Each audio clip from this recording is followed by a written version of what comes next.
So imagine you want to start your own AI company today. So what does the process look like? The stage one, you come up with an idea.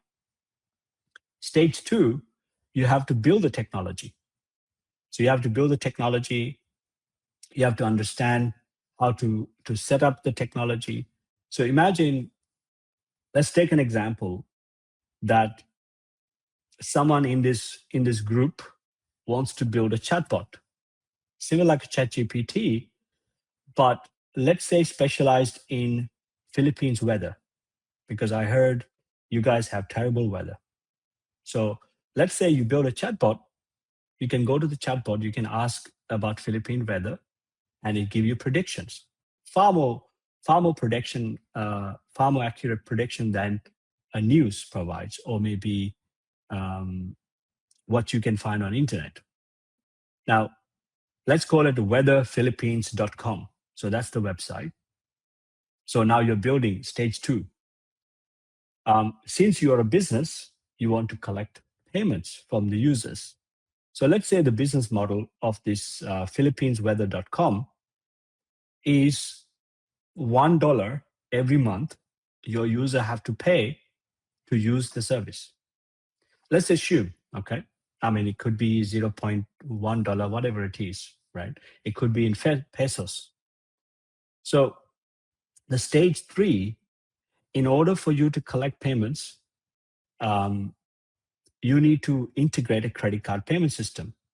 So if you guys have ever built any e-commerce website or some sort of a SaaS services, software as a service, you need to integrate credit card payment system, like something like PayPal or MasterCard, Visa, and etc. So that's in the stage three, you need to contact Visa, MasterCard and say, hey, I have my new startup. I want to integrate your credit card system because I need to charge from customers, and I want to integrate into my website, into my startup.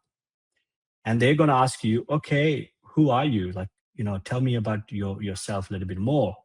And they will decide whether they're going to give the Visa, MasterCard application able to integrate with your website.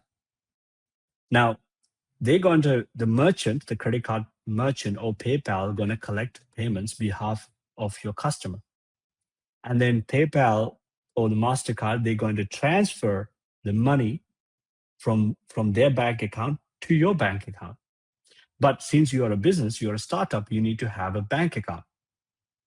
So which means it cannot be your personal bank account, right? It has to be your company bank account. So you need to go and set up a company, because you can't just open a bank account without a company. Now you need to set up a company.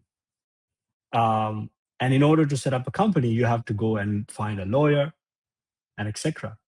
So stage three, even though it's nothing to do with the technology, nothing to do with like building your AI innovation, it's about things that you need to go and do other things. The same way, if you want to watch a movie, you have to go to a place, then you pick up a thing, and then you just hand over money, you get a receipt. It's the same process today. The painful journey, it takes weeks, if not months. The same way in 80s and 90s, if you want to watch a movie, it takes a half of your day, or maybe a few hours for you to go and navigate the traffic, pick up the movie, come back home. It takes time. It costs more, right? But today you can watch a movie for a fraction of a cost. Maybe while you're sitting in a bathroom, you can do that. Internet changed everything. So what OpenxAI doing, the technology that we built in the last 3-4 years, is to remove the step number 3. Instead of using the traditional systems, we basically cut that process. So how do we do that? We can show you. I think John can show you how you do that practically. And we also managed to, instead of like coding, we actually introducing a lot more easier way for people to do it, even if you're not a non-coder. So the difference here, if you want to start your own AI company, we estimate it will take maybe 2 months for you to go from 0 to 1, having an idea, and then your startup is up and running.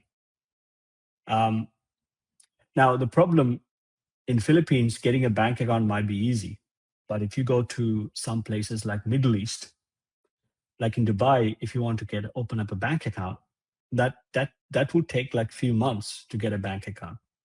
And if you go to Africa, people don't even have bank accounts in Africa. They don't use bank accounts anymore. They don't even have a bank account. If you go to places like Sri Lanka, where I grew up, if you speak to my friends and say, hey, can you start your AI company tomorrow? And can you accept payments from a user from UK? The answer is no. They need to be local only. They cannot be global. So these are limitations that we have. These are the pain points that we found. So what we did, we cut the step number 3, completely leveraging Web3 technologies. So instead of having a company, you use something called smart contracts. Instead of using bank accounts, you use Web3 wallets. Instead of using credit cards, you use specific wallet configuration in Web3.